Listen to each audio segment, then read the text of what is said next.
अगर सावन के महीने में कोई श्रवण करता है या उच्चारण करता है पूरे भाव के साथ, क्या उसके जीवन में परिवर्तन संभव है? 100%, क्योंकि शिव तांडव स्रोत एक ऐसा स्रोत है जो पूरी तरह से शिव को डिफाइन कर रहा है, शिव की एनर्जी को डिफाइन कर रहा है, और वो बहुत ऊर्जात्मक है। उसकी जो एनर्जी है वो बहुत पावरफुल है। अगर आप पूरे सावन क्या पूरे साल पढ़ लेते हो, तो आप सावन में ही अगर आप 1 महीना करो, मैं कह रही हूँ 21 दिन के अंदर आप अपने आप में परिवर्तन देखेंगे। शब्द एक ही है कि अपने आप को कर्ता ना माने जी, लेकिन कितना इसमें रहस्य है। आज हम एक भंडारा करते, एक चाय पिलाते हैं लोगों को, कहते हैं हमने दान दिया। मैं देखो सुबह समोसे बांटती हूँ, सर्दियों में कंबल बांटती हूँ, ये करती हूँ, मैं पक्षियों को ये डालती हूँ, मैं गाय को ये डालती हूँ। हमारे शास्त्रों में कहा गया है कि आप जो करते हो आपको वो कर्म चुकाना पड़ेगा। बिल्कुल ठीक है, मैं अगर आज दान दे रही हूँ जाकर, तो क्या उस लाइन में मुझे जाके खड़ा नहीं होना पड़ेगा? क्योंकि हम जब दान दे रहे हैं तो हम एक कर्म ही तो डेवलप कर रहे हैं।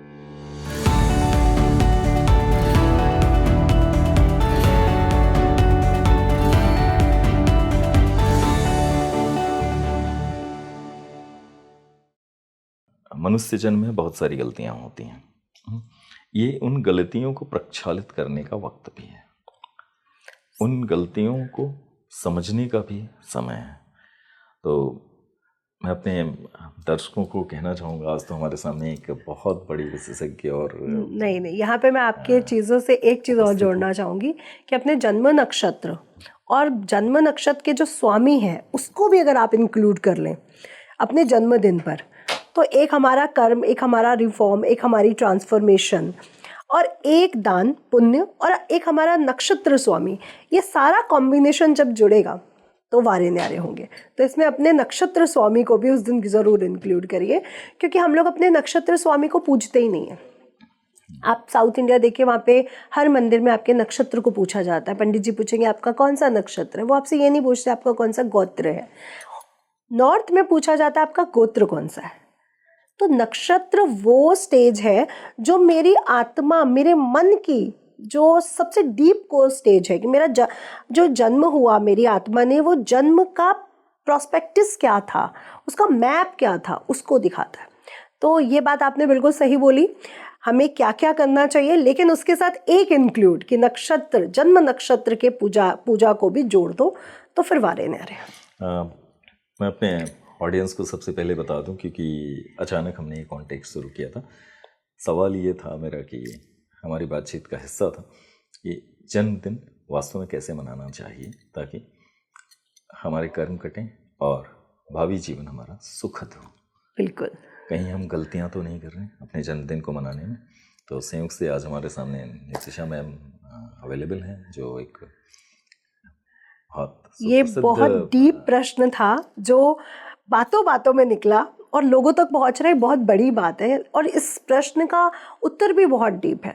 देखिए, हमारे सनातन धर्म जो हमारी कोर है, उसमें सिर्फ नवरात्रों में डांस को दिखाया गया, नृत्य को दिखाया गया, जब प्रकृति हमसे जुड़ रही होती, उस वहाँ पे जन्मदिन में ये सब नहीं किया गया, या दिवाली पे या होली पे ये सब नहीं हुड़दंग किए गए।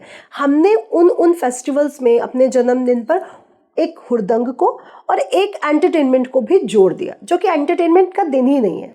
एंटरटेनमेंट के जो दिन होते हैं वो होते जागरण की रातें, यानी वो 9 रातें जब हम शक्ति की तपस्या करते हैं। तो पूरा वो जो समय चल रहा होता है, वो जो हमारा तप है, वो नृत्य में निकलता है। तो डांडिया, म्यूज़िक वहाँ होता है ना, तो वो भजन, वो कीर्तन, जागरण, वो हमारी ऊर्जा को जागृत करने का समय होता है। और ये जो होली, दिवाली, जन्मदिन हम कर रहे हैं, न्यू ईयर हम मना रहे हैं, ये बिल्कुल गलत है, ये नहीं होना चाहिए। तो ये जो फेस्टिवल्स हैं, ये हमारा जन्मदिन है, यहाँ पे जितना हम दान करें, जितना हम तपस्या करें और जितना हम अपने कर्मों को बैलेंस करें, माफ़ी मांगे अपने कर्मों की, और एक ग्रैटिट्यूड तो देखिए पर डे होना चाहिए, क्योंकि पर डे हमारा जन्म हो रहा है। तो ग्रैटिट्यूड बर्थडे होना चाहिए, लेकिन जन्मदिन पर अपने माता पिता को, अपने गुरुओं को, सबको ग्रेटिट्यूड दे। क्या बात है।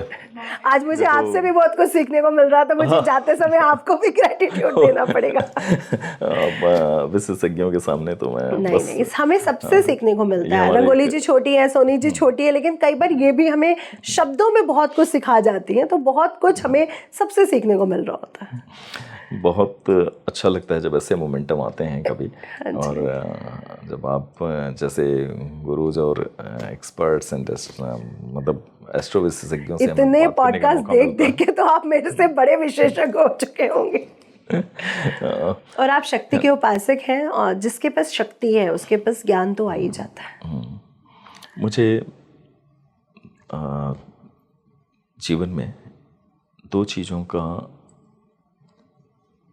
बहुत एक रुझान हुआ, शिव और शक्ति का। शिव आराधना मैं पहले करता हूँ, क्योंकि जब भी मैंने महसूस किया खुद, तो महसूस किया कि शक्ति को प्रसन्न करना है तो पहले शिव को आमंत्रित करें, चेतना को जगाना पड़ेगा। राइट। शिव आराधना के बाद शक्ति की आराधना। शक्ति की आराधना से इमीडिएट एक रिचार्ज होता है, माइंड की बैलेंसिंग चेंज हो जाती है। जितने स्ट्रेस होते हैं मैं परमात्मा पे छोड़ देता हूँ, देवी माँ पे छोड़ देता हूँ। और ये मेरी नित्य क्रिया में शामिल भी है कि मैं ऑफिस आता हूँ और यहाँ भी मैं सुबह से लेके जाते वक्त भी मैं हमेशा सेम मोड में होता हूँ। तो कई बार हमारी टीम मुझे कहती है कि आप इतने कूल कैसे होते हैं, कूल, इतने शांत कैसे होते हैं, इतने तनाव भरे जीवन में जहाँ बहुत काम है, लगातार होता रहता है, इसके बावजूद चेहरे पे वो प्रकट नहीं होता, शरीर में प्रकट नहीं होता। मुझे एक चीज़ लगता है, अपने भाव के साथ जब हम लगातार होते हैं और मैनिफेस्ट हम करते हैं कि मुझे सिर्फ और सिर्फ अपने उद्देश्यों पर अटल रहना है, काम करना है उस पर, तो शरीर से बीमारियां अपने आप दूर होती हैं। और अगर कोई बीमारी होती भी है वो हमें परेशान नहीं करती, रोकती नहीं हमारे काम को, क्योंकि मुझे लगता है कुछ चीज़ें प्राकृतिक होती हैं और हम उन चीज़ों के बारे में ज़्यादा सोचने लगते हैं। और जबकि ठीक उलट, हम अपने कर्मों पे जब हम ध्यान लगाते हैं, अपने आप रिजॉल्व होती चली जाती हैं। मैं इसको एक और दृष्टिकोण दूंगी कि जब बच्चा, एक बालक अपनी माँ के शरण में चला गया, तो कैसा स्ट्रेस, कैसी हेल्थ प्रॉब्लम और कैसा मेंटल इश्यूज हमारे पे दिख सकता है। क्यों? क्योंकि बच्चा, उसको पता है मुझे क्या चाहिए, लक्ष्य, मेरे को एक खिलौना चाहिए तो चाहिए, और वो टेंशन में कैसे जाएगा क्योंकि उसके आसपास कुछ ऐसा है ही नहीं। जब मेरे पास माँ बैठी है, वो सब कुछ देख रही है, वो मुझे प्रोटेक्शन दे रही है, मेरे सभी कामों को कर रही है, तो वो स्ट्रेस मैं क्यों लूँ? बिल्कुल। तो जब आप देवी शरण में चले गए तो आप बालक हो जाते हैं, और बालक को कैसे हेल्थ प्रॉब्लम आ सकती है। दूसरा, ये बात आपने सही की कि हेल्थ प्रॉब्लम, हमारा बॉडी का सिस्टम ऐसा है कि वो अपने आप ही अपने आप को ठीक कर सकता है, लेकिन हम टेंशन लेके, मेडिसिन लेके अपने आप को और ज़्यादा वो करते हैं कि मुझे हेल्थ प्रॉब्लम है, मुझे मेंटल इश्यूज है, लगातार उसके बारे में सोचते हैं, तो और प्रॉब्लम्स बढ़ती हैं। अच्छा स्टेज है आपका कि बालक बन के माँ की शरण में चले जाओ, फिर स्ट्रेस किस बात का, कौन मुझे तंग करेगा और कौन शत्रु मुझे कुछ कर लेगा, माँ बैठी अपने आप देख लेगी।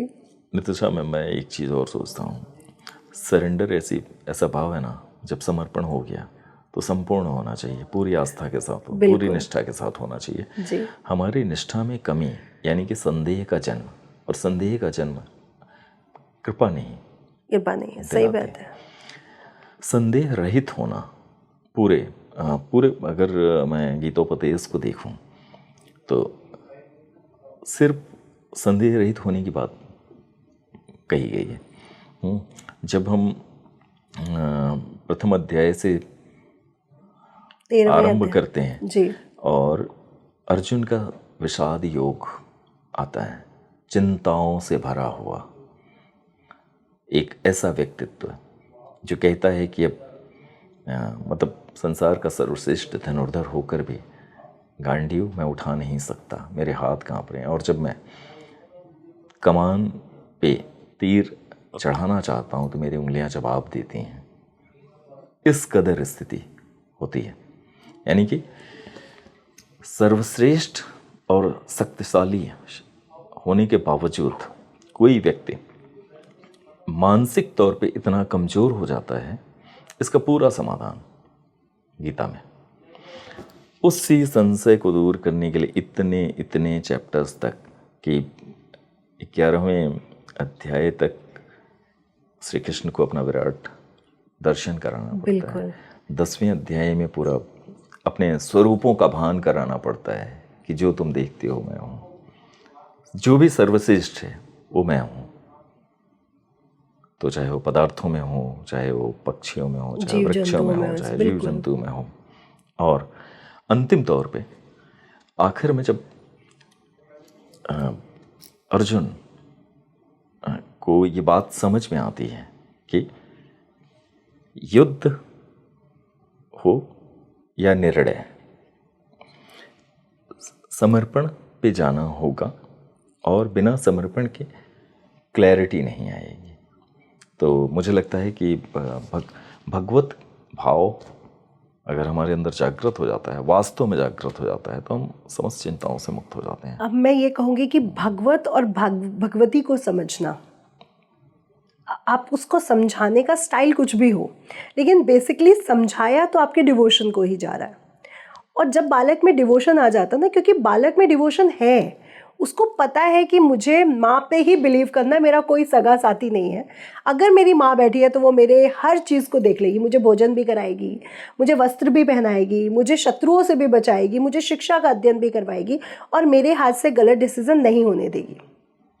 तो ये भी तो एक डिवोशन है जो अर्जुन ने भगवान कृष्ण पे दिखाया, और जो एक बालक जब भगवती की शरण में जाता है, जैसे आप, और आप उनको दिखाते हो कि अगर आपका मन पूरा दिन, बॉस है, कुलीग्स है, सब कुछ है, जूनियर्स भी हैं, अगर आप उसी प्रसन्नचित्त मन से चल रहे हो, तो ये भी तो एक डिवोशन ही का ही स्टेज है। जब आप कहते हो कि माँ बैठी है वो देख लेगी, मुझे बस अपना कर्म करना है, मुझे इससे ज़्यादा कुछ नहीं पता, क्योंकि मैं पूरी तरह डिवोटेड हूँ।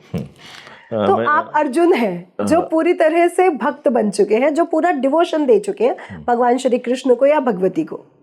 और मैं आपको ये चीज़ भी अपने मन की बोल रही हूँ, मुझे नहीं पता आप इसको मानेंगे या नहीं। जो शिव और पार्वती हैं, लोग कहते हैं कि माँ पार्वती ने बड़ी तपस्या करी शिव को प्राप्त करने में, बट मैं कहती हूँ कि नहीं, शक्ति ने अपनी प्रबल शक्ति को बढ़ाने के लिए, उस चैतन्य को प्राप्त करने के लिए शिव की तपस्या की है। शिव कोई तपस्या करने वाले पुरुष नहीं है, शिव एक चेतना है। जब आप अपनी चेतना को जागृत कर लेते हो इंद्रियों को कंट्रोल करके, तो आपको शिव प्राप्त हो जाता है जी। तो माँ पार्वती वो शक्ति है जिसके बिना शिव भी शव के समान है। और साथ ही साथ अगर मैं दूसरा उनका एक वो देखती हूँ कि भगवती जो पूजन है, भगवती जो विधि है, भगवती जो नाम है, वो जो शक्ति है, वो ही श्री हरि विष्णु है, कृष्ण ही काली है। अगर मैं कहूँ कि मेरे जैसा एक पुरुष, मेरा ही सोल हो, मेरी ही आत्मा हो और मेरे जैसा ही हो, वो बस मेल भाव है मेरा, ये मेरा फीमेल भाव है, तो मुझे लगता है कि माँ पार्वती का जो फीमेल वर्जन है वो माँ दुर्गा है, और जो मेल वर्जन है वो श्री हरि विष्णु है। और शिव जिसे भोले भंडारी कहा गया है, और बरसाने वाली जिसे करुणामयी दया निधि कहा गया है, जो हमेशा देने को तैयार रहती हैं। मैं तो कहती हूँ, मैं सड़क पे चलते चलते भी बोलती हूँ ना, श्री जी ये चीज़ देख लो, आप ये देख लो, वो हो जाता है। तो जो शिव जी का जो फीमेल वर्जन है वो श्री के रूप में, यानी राधिका जी के रूप में है। तो मुझे अब लोग वैष्णव तत्व उस पे बात करते हैं, शाक्त संप्रदाय पे बात करते हैं, शिव पे बात करते हैं, मुझे लग रहा है कि ये बात ही करना गलत है, क्योंकि बात तो हम एक ही कर रहे हैं, शिव और पार्वती की। चाहे आप विष्णु जी को बोलो, चाहे आप कृष्ण बोलो, या आप पार्वती बोलो, या आप काली बोलो, देखिए दोनों का मंत्र भी सेम है, क्लीम। क्लीम मंत्र कृष्ण के लिए भी जाप होता है, क्लीम मंत्र काली के लिए भी जाप होता है। तो चाहे आप कृष्ण की शरण में जाओ या आप भगवती की शरण में जाओ, आप शरण में तो माँ के ही हो। और दोनों में एक नेचर भी आप देखेंगे, भगवती आपका एग्जाम लेती है, कामाख्या पर्वत से हमें एक स्टोरी सुनने को मिलती है कि उन्होंने कहा कि ठीक है मैं तुमसे विवाह तो कर लूँगी बट यहाँ से यहाँ तक सीढ़ी बना के दिखाओ एक रात्रि में। हम जहाँ पे भी उनकी स्टोरीज़ को, कथाओं को सुन रहे हैं, वहाँ पे वो कुछ डिमांड कर रही है। जैसे माँ बच्चे को सिखाते सिखाते बोलती है अच्छा तुम खाना फिनिश करो मैं तुम्हें ये दूंगी, या जब तुम अच्छे नंबर ले आओगे ना मैं तुम्हें ये लेके दूंगी, गेम लेके दूंगी, या बच्चों के साथ खेलने पार्क में ले जाऊंगी। तो माँ पार्वती और श्री हरि विष्णु का सेम रूप है। श्री हरि विष्णु भी अपने भक्त को मोह में भी डालते हैं, लालच भी देते हैं और बाद में उसको लेसन भी देते हैं कि जब तुम ये करोगे तो तुम्हें ये मिलेगा। जैसे कि हम भागवत गीता की बात कर रहे हैं और भगवान श्री कृष्ण ने अर्जुन को खेल खेल में, बातों बातों में जीवन की वो सच्चाई सिखा दी जो सिखानी मनुष्य कल्याण के लिए बहुत मुश्किल थी। तो गीता पूरा सार है हमारे जीवन को जीने का। अगर जिसने गीता पढ़ ली और समझ ली उसके लिए कुछ भी नहीं रह जाता। बट वही बात है कि कुछ कंफ्यूजन भरे माइंड ये बोलेंगे कि कर्म क्या है और कर्म का फल क्या है, और कुछ बोलेंगे कि सिर्फ डिवोशन ही कर्म का फल है और कर्म है। जब हम डिवोटेड हो जाते हैं तो हमें किसी फल की चिंता ही नहीं रहती। आप मेरे मन की बात पढ़ रही हैं। मैं अपने इतने प्यारे प्यारे दर्शकों के लिए ये सवाल पूछना चाहता था आपसे जी। मेरे मन में आया था कि सावन का महीना और भगवान शिव को प्रसन्न कैसे करें, ये एक साधारण सी बात होती है, लेकिन मैं चाहता हूँ कि सभी को ये पता चले कि सावन के महीने में सबसे ज़्यादा शक्तिशाली मंत्र ऐसा कौन सा होगा जिससे वास्तव में शिव कृपा डायरेक्ट मिले। मैं लेकिन इससे पहले आपसे ये पूछना चाहूँगी, अगर शिव आपके सामने आ जाए, आज खड़े हो जाए, तो आप उनसे क्या मांगेंगे? मैं एक सामान्य व्यक्ति के रूप में अगर कहूँ तो मैं उनसे अपनी कोई भौतिक इच्छाएं पूरी करने की बात करूँगा। लेकिन अगर मेरे सामने वो आ जाए तो मैं उनसे कुछ नहीं मांगूंगी, क्योंकि जिसने शिव को प्राप्त कर लिया उसकी तो चेतना जागृत हो गई ना, उसको कुछ चाहिए भी नहीं। और शिव का सामने आना ही एक क्लियर है कि आपकी चेतना जागृत हो चुकी है। मैं आपको अपना एक ड्रीम बता रही हूँ, ये मेरा एक ड्रीम नहीं है, मैं हमेशा इसी उसमें रहती हूँ। मेरे साथ प्रॉब्लम आए, खुशी आए, कुछ भी आए, मैं एक चीज़ फील करती हूँ कि मैं एक छोटी बच्ची हूँ, मैं अपने आप को एक छोटे रूप में देखती हूँ और फ्रॉक में देखती हूँ। मैंने कभी अपने आप को वस्त्रों में भी चेंज नहीं देखा है, एक फ्रॉक पहनी है मैंने। और जब भी मैं परेशानी में होती हूँ, सबसे ज़्यादा परेशानी में, या एंजाइटी कह सकते हैं, डिप्रेशन कह सकते हैं, या मेरी खुशी कह सकते हैं, तो मैं एक जगह जा रही हूँ जहाँ पे शिव बैठे हैं और मैं सिर्फ एक बच्चे की तरह उनके गोदी में चढ़ रही हूँ। और गोदी में चढ़ने के बाद मैं वहाँ लेट जाती हूँ और वहाँ पे मेरी हर चीज़ शांत हो जाती है। मेरी बीमारी, मेरा एंजाइटी, डिप्रेशन, जितनी मेरी लाइफ में परेशानी होती है बहुत, क्योंकि एक लेडी के लिए सबसे बड़ी परेशानी उसकी संतान से जुड़ी होती है। मेरे को कोई चीज़ नहीं हिला सकती संतान छोड़ के, मैं हर चीज़ बैलेंस कर लूँगी, संतान पे जब आती है तो मैं बैलेंस नहीं कर पाती हूँ, या कई बार मेरी मन की एंजाइटी, फियर्स भी होते हैं, तो मैं उनकी गोद में जाके सिर्फ लेट जाती हूँ और मुझे लगता है कि सब कुछ वहीं पे सॉल्व हो जाता है, उसके बाद कुछ रह ही नहीं जाता। तो मैं ये कहूँगी जिस दिन वो मेरे सामने आएंगे ना, मैं कुछ नहीं मांगूंगी, क्योंकि वो मेरे सामने आ गए तो पैसा या मेरी मनोकामना वहाँ पे इम्पोर्टेंस रखती ही नहीं है, क्योंकि वहाँ पे तो मुझे सब प्राप्त हो गया। तो जब शिव सामने आएंगे तो मुझे लगता है कि कुछ भी नहीं मांगना चाहिए, क्योंकि उससे आगे कुछ है ही नहीं। वही कालों के काल महाकाल है, वही सब कुछ है। समस्त कामनाओं का तिरोहन हो जाता है। इसलिए पूरे सावन भर अगर आप सच्चे मन से जाते हो शिव के पास, आप सिर्फ बोलते हो शिवोहम, मैं ही शिव हूँ, शिव ही मैं हूँ, हर जीव में शिव है, हर जगह शिव है, कण कण में शिव है। और अगर मैं किसी के साथ बुरा कर रहा हूँ तो वो उसमें भी मैं हूँ, क्योंकि शिव मुझ में है, तो आपसे कोई बुरा कर्म होगा ही नहीं। तो जो सबसे विशेष मंत्र है वो है शिवोहम। हर चीज़ में मैं हूँ और हर चीज़ में शिव है। फिर आप ना किसी का कुछ बिगाड़ पाएंगे, ना आप में शत्रुता बचेगी, ना आप में कोई ऐसी कीड़ा बचेगी नहीं जो आपको गलत कर्मों की तरफ ले जाए। ओम नमः शिवाय, महामृत्युंजय, ये तो पावरफुल मंत्र है, लेकिन जो स्पेशल है वो है शिवोहम। मैं ही शिव हूँ, शिव ही मैं हूँ, और जो सामने है वो सब शिवमय है। तो मैं कैसे किसी का बुरा कर सकती हूँ, कैसे किसी के लिए बुरा बोल सकती हूँ? तो कर्म आपके सुधार हो गए। एक प्रश्न होगा मेरा आपसे, क्योंकि हमारे ऑडियंस बहुत एनलाइटेंड हैं, उनका लेवल बहुत एडवांस है और अक्सर वो पॉडकास्ट सुनते समय बहुत भक्तिमय हो जाते हैं जी। और संयोग से आज हम इस समय भगवान शिव की बात कर रहे हैं, भक्ति की बात कर रहे हैं और भगवती आई तो शिव तो आने ही थे। आने ही आए थे। और हाँ, ये सवाल मेरे मन में चल रहा था लेकिन आपने जी। खुद ही आरंभ कर दिया। मैं पूछना चाहूँगा, शिव तांडवम अगर सावन के महीने में कोई श्रवण करता है या उच्चारण करता है पूरे भाव के साथ, क्या उसके जीवन में परिवर्तन संभव है? 100%। मतलब मैं दशमलव पॉइंट पे भी नहीं जाऊंगी कि मुझे डाउट है। 100%, क्योंकि शिव तांडव स्रोत एक ऐसा स्रोत है जो पूरी तरह से शिव को डिफाइन कर रहा है, शिव की एनर्जी को डिफाइन कर रहा है, और वो बहुत ऊर्जात्मक है। उसकी जो एनर्जी है वो बहुत पावरफुल है। अगर आप पूरे सावन क्या पूरे साल पढ़ लेते हो तो आप सावन में ही अगर आप एक महीना करो, मैं कह रही हूँ 21 दिन के अंदर आप अपने आप में परिवर्तन देखेंगे। परिवर्तन फिजिकल बॉडी में, वो ऊर्जा जो आपको बीमार या डिप्रेशन एंजाइटी में जाने ना दे, मेंटल इश्यूज आने ना दे। दूसरा, अगर उसकी एनर्जी को हम देखते हैं तो हम देखते हैं कि आप अपने कार्यों के लिए प्रेरित हैं, अपने कर्मों के लिए प्रेरित हैं।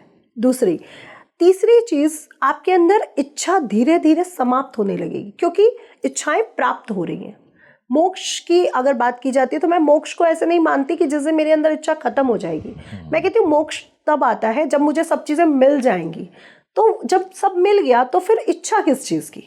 मैंने महल मांगा, महल मिल गया, हेलीकॉप्टर मांगा, हेलीकॉप्टर मिल गया, बच्चे मांगे, पति मांगा, सब कुछ तो मिल गया, नेम फेम सब आ गया, तो मोक्ष तो मिल गया ना, क्योंकि इच्छा समाप्त हो गई। तो आप साधुत्व को भी तभी प्राप्त कर सकते हो जब आप अपने मोह को प्राप्त कर लो।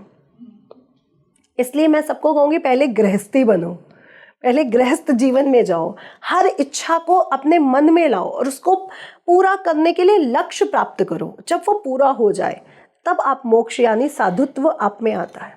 उससे पहले साधुत्व नहीं आ सकता, क्योंकि अभी मैं साध्वी बन जाऊँ, मैं दूसरे को देखूंगी तो अरे इसने अच्छी साड़ी पहनी हुई है, ये तो बड़ी अच्छी लग रही है, इसकी जीवन कितना अच्छा है, कितना सुविधाजनक है, और मैं हर समय तपस्या में लीन रहती हूँ, मेरे पास सुविधा नहीं है, मैं घूम नहीं सकती, मैं पार्टीज नहीं कर सकती, तो फिर मोक्ष किस चीज़ का, फिर वो साधुत्व किस चीज़ का? तो साधुत्व में जाने से पहले अपने आप को परिवर्तन करो और अपनी हर चीज़ को प्राप्त करो। लक्ष्य जो है वही लक्ष्मी है। लक्ष्मी इज नॉट कि मेरे पास धन आए। लक्ष्य को जब आप प्राप्त करते हो तो लक्ष्मी आपकी अपने आप हेल्प करती है। मुझे चाहिए वर्ल्ड ट्रैवल, लक्ष्य है मेरा, तो लक्ष्मी तो आएगी तभी वर्ल्ड ट्रैवल होगा। तो यही है लक्ष्य और यही है लक्ष्मी। लोगों को लगता है लक्ष्मी यानी धन। लक्ष्मी कभी आपके घर संचित नहीं हो सकती। आप जब जब अपने लक्ष्य को पूरा करते हो, आप उस समय लक्ष्मी जी को ग्रेटिट्यूड दो, या आपने मेरा ये लक्ष्य पूरा करा दिया, मेरा महल बन गया, मेरी गाड़ी बन गई, मेरा प्रमोशन हो गया। बस यही लक्ष्य और यही लक्ष्मी है। लोगों को धन में और लक्ष्मी में फर्क करना बहुत ज़रूरी है। ये बहुत ज़रूरी है। अब सब लोग पैसा पैसा करते हैं, लक्ष्मी लक्ष्मी करते हैं। मैं कहती हूँ लक्ष्मी को आप समझ ही नहीं पा रहे हो। मैंने अपने दर्शकों को, वैसे तो आप का परिचय देने की ज़रूरत नहीं, लेकिन फिर भी मैं बताना चाहूँगा कि आज हमारे साथ मौजूद हैं सुप्रसिद्ध एस्ट्रोलॉजर, और मैं इन्हें साधिका कहता हूँ क्योंकि अपने भाव में साधिका ही हैं, नितिशा मल्होत्रा मैम। और मैं कहूँगी कोई इंट्रोडक्शन की ज़रूरत नहीं है, और वो भी आप करें। इंट्रोडक्शन की कोई ज़रूरत नहीं, बस आप इतना कह दीजिए कि मैं शिव की पुत्री हूँ या माँ की पुत्री हूँ, वही मेरा इंट्रोडक्शन है। मैं समझ सकता हूँ इस भाव को, क्योंकि आज हमने जिस तरह से, ये हमारे पॉडकास्ट का थीम नहीं था, ना तो हमारी बातचीत का थीम था, बस बहुत लेकिन इसमें मज़ा आ रहा है बहुत, मुझे तो बहुत मज़ा आ रहा है। बस कुछ बातें रिकॉर्ड कर ली हैं, वहाँ शायद ये आप सभी के काम आएंगी, बहुत उपयोगी हैं। शिवोहम, शिव का संपूर्ण तत्व अगर हम अपने भीतर समाहित करते हैं, अपनी चेतना में महसूस करते हैं, शिव हमें प्राप्त होते हैं। और शिव अगर हमें प्राप्त हो गए, हमें किसी मेटलिस्टिक डिज़ायर की ज़रूरत नहीं होती। जीवन में संपूर्ण आवश्यकताएं स्वयं पूर्ण शिव करते हैं। हाँ, शर्त ये है, हम स्वयं को कर्ता ना माने, अपने जीवन को हमने भगवान पर छोड़ दिया हो, शिव पर छोड़ दिया हो। अब आपकी एक चीज़ का यहाँ पे मैं, जैसे आपने बड़ी सुंदर एक शब्द बोला, शब्द एक ही है कि अपने आप को कर्ता ना माने जी। लेकिन कितना इसमें रहस्य है। आज हम एक भंडारा करते, एक चाय पिलाते हैं लोगों को, कहते हैं हमने दान दिया। मैं देखो सुबह समोसे बांटती हूँ, सर्दियों में कंबल बांटती हूँ, ये करती हूँ, मैं पक्षियों को ये डालती हूँ, मैं गाय को ये डालती हूँ। हमारे शास्त्रों में कहा गया है कि आप जो करते हो आपको वो कर्म चुकाना पड़ेगा। बिल्कुल। ठीक है, मैं अगर आज दान दे रही हूँ जाकर, तो क्या उस लाइन में मुझे जाके खड़ा नहीं होना पड़ेगा? क्योंकि हम जब दान दे रहे हैं तो हम एक कर्म ही तो डेवलप कर रहे हैं। एक दिन मैं भी बेचारी बनूंगी या मैं इस लाइन में खड़ी होंगी, आप मेरी हेल्प करोगे। तो यहाँ पे एक सुंदर शब्द है कि अपने आप को कर्ता ना समझे, क्योंकि श्री हरि विष्णु की ये सृष्टि है, हम कर्ता नहीं है, हम तो एक कठपुतली है। कर्ता श्री हरि विष्णु ही है। जब हम ये बोलते हैं कि मैं अपने परम पिता के नाम से आपकी हेल्प कर रही हूँ, तो ये मेरा कर्म डेवलप नहीं हो रहा। यहाँ पे मैंने उनकी स्वेच्छा से, उनकी इच्छा से आपकी हेल्प की। मुझे उन्होंने आज्ञा किया कि इसकी हेल्प कर दो, आपके पास भोजन है तो भोजन करा दो, आपके पास वस्त्र है तो वस्त्र दे दो, दवाई है तो दवाई दे दो। ये मैं नहीं कर रही, मुझे सिर्फ आदेश हुआ है, मैं एक आदेश का पालन कर रही हूँ एज अ संतान। तो मेरा कर्म डेवलप नहीं हो रहा। आज दुनिया में दिखावा बहुत है। दुनिया एक समोसा भी खिलाती है ना तो फोटो खींचती है, मैंने समोसा खिलाया, चैरिटी के नाम पे। मैं गाय को घास खिलाने जाती हूँ, मैं ये करती हूँ, मैं वो करती हूँ। मैं कहूँगी ये जो आप कर रहे हो ना, आज जो आपको बड़ा सोशल मीडिया पर अच्छा लग रहा है या दुनिया को आप बताते हो नॉर्मली भी, ये आप अपने कर्म को बुरा कर रहे हो, ये मत करो। आप बोलो मैं श्री हरि विष्णु के नाम पर, मैं कुछ नहीं हूँ, मैं तो सिर्फ करता हूँ, कराने वाला कोई और है। आपकी बात से मुझे एक तस्वीर याद आ रही है सोशल मीडिया पर। मैंने कुछ सालों पहले देखा था, किसी पेशेंट को हॉस्पिटल में एक कुछ लोग, कुछ समाजसेवी थे जो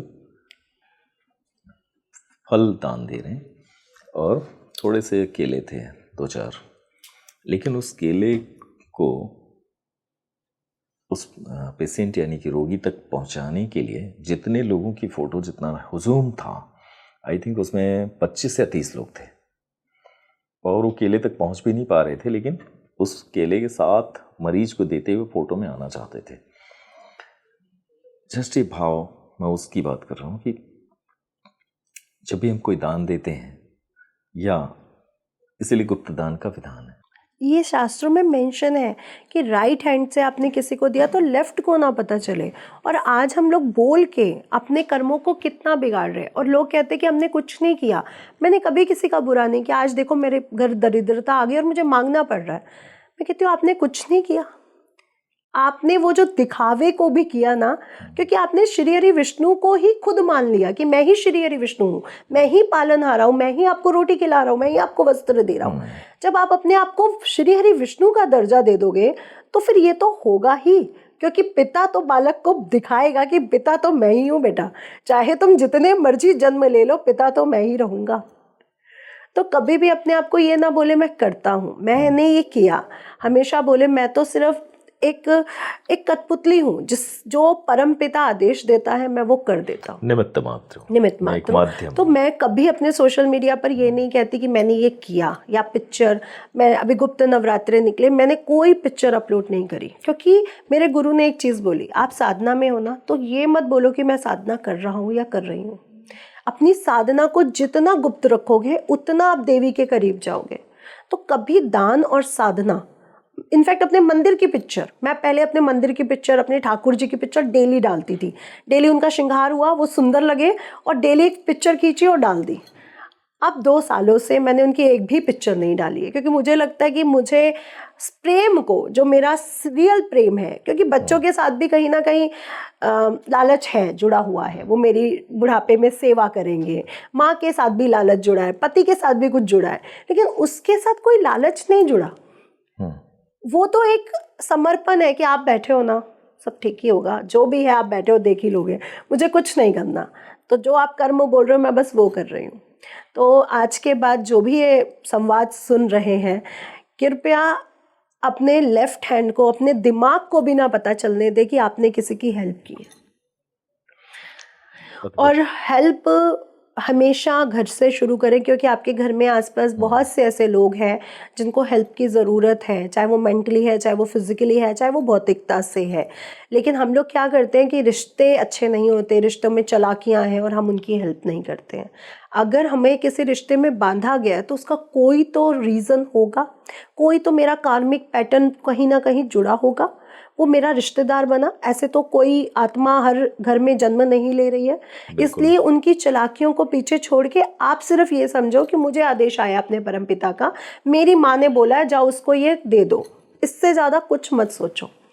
तीसरा, हम लोग क्या करते हैं, रोटी बोली, अब मैंने बोला आप अन्न का दान करो, तो सब अन्न का ही दान करें। शनि मंदिर के बाहर सिर्फ अन्न बट रहा है, आपकी मकर संक्रांति आई सिर्फ अन्न बट रहा है, जो भी त्योहार आते हैं सिर्फ अन्न बट रहा होता है। नहीं, आप जाके उनसे पूछो तुम्हें चश्मा चाहिए आंखों का, तुम्हें दवाई चाहिए, तुम्हारे कौन सी प्रॉब्लम है, तुम्हें हो सकता है उसकी छत छू रही हो, तो मैं भले ही उसकी छत नहीं बनवा सकती, उसको एक तिरपाल ला के दे सकती हूँ, उसको कुछ शेड का इंतजाम करवा सकते हो। तो जो भी, और या फिर ग्रुप में कि आप, हम लोग कई लोग ज्वाइन करके इसको शेड करवा देते हैं, इसकी छत बनवा देते हैं। तो हमें जाके उनसे पूछना चाहिए कि आपको चाहिए, कि आपको ज़रूरत किस चीज़ की है। आप खाना बांटे जा रहे हो, क्या करेगा? उसके लिए वेस्ट है और आपके लिए भी वेस्ट है।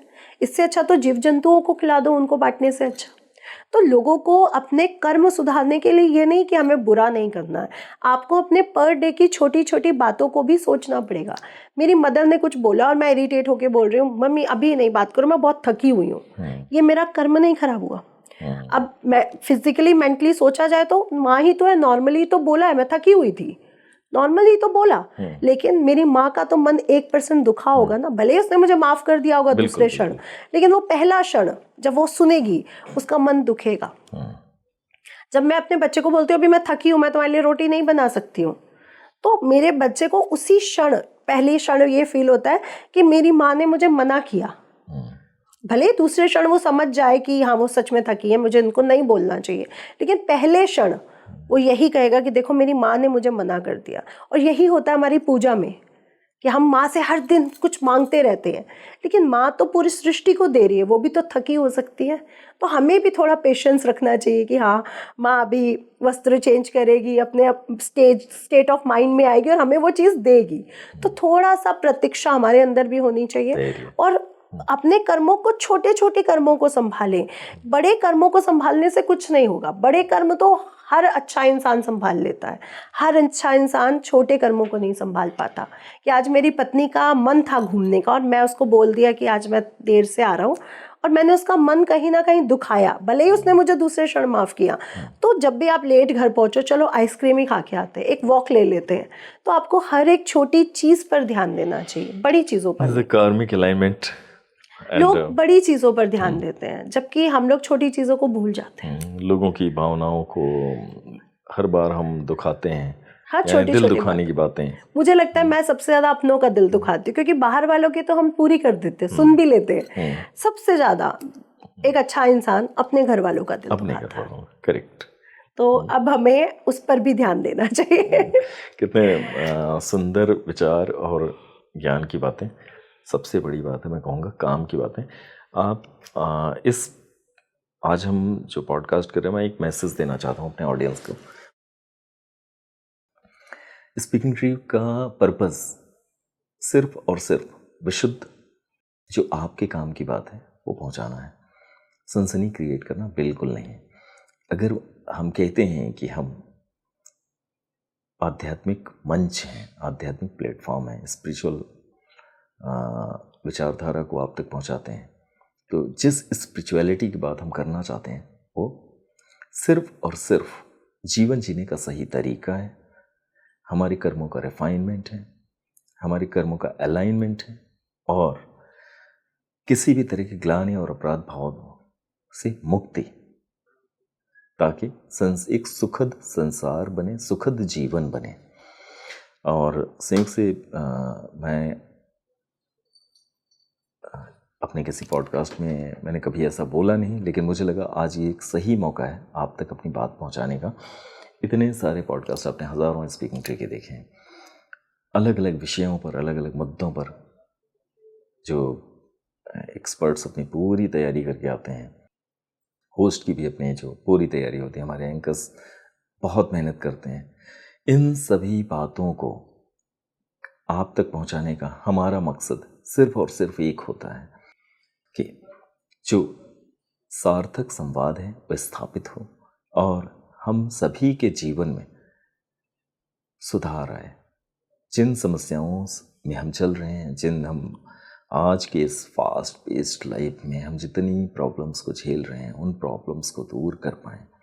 और हमारे एक्सपर्ट्स, हमारे यहाँ आने वाले गुरुज़, चाहे वो किसी भी विधा के मोडेलिटीज़, हीलिंग मोडेलिटीज़ को, सबकी एक ही कोशिश होती है, ये व्यापार नहीं, ये जीवन है, जीवन को सही करने की पद्धति है। और आपका सहयोग अपेक्षित है। आप किसी भी पॉडकास्ट को पूरा देखने की कोशिश करें। आपको ऐसे ऐसे टिप्स, ऐसे ऐसे विचार और ऐसी ऐसी सलाहें उसमें मिलेंगी जो बहुमूल्य हैं और संयोग से और हम धरती की भूमि की संतानें हैं। तो प्रकृति से जरूर जुड़े। जो वो क्या, एक सनसनी फैल रही है सोशल मीडिया पर कि राहु राजा है, कलयुग के राहु काल है। ये सनसनी क्यों फैल रही है? क्योंकि IT, networking, social media, phone, ये जितना भी राहु है ये सब एक्टिवेट हो चुका है। सोशल मीडिया के कारण आज हम लोग लेट सोते हैं, सुबह लेट उठते हैं। सोशल मीडिया के कारण मेरे पास टाइम नहीं है अपने प्रकृति के साथ जुड़ने का। तो जब आप अच्छे आचरण की, संस्कार की और मानवता की बात करते हैं, तो अगर आप अपने मूल से, प्रकृति से नहीं जुड़ रहे हैं, तो वो आपके अंदर चेतना जागृत हो ही नहीं सकती है। शिव भी आपको तभी मिलेंगे जब आप प्रकृति से जुड़ोगे, क्योंकि प्रकृति का ऋण है। मैं उसका दूध पिया है, मैंने उसका अन्न खाया है, मैं उसी को पर डे इस्तेमाल करती हूँ, आयुर्वेद के रूप में, दवाई के रूप में, भोजन के रूप में, वस्त्रों के रूप में। तो मेरा एक ऋण उसके लिए भी तो है ना, जैसे अपने माता पिता के लिए, अपने बच्चों के लिए। तो प्रकृति का ऋण भी पर डे उतारो, उसके साथ जुड़ो, क्योंकि मानव होना ये बहुत बड़ी बात है और मानवता का मूल प्रकृति है। बहुत सुंदर मैसेज हमारे दर्शकों को आपने दिया है जी। और आपका बहुत बहुत धन्यवाद जो आपने इस संवाद को आगे बढ़ाया जी। और हम चाहेंगे कि ऑडियंस आने वाले आपके पॉडकास्ट को, जो कि पसंद करें, रंगोली शर्मा, सोनी भारद्वाज के साथ होने वाला है, जी, उसको पूरा देखें। बहुत कुछ मिलेगा काम का। तो नमस्कार आप सब।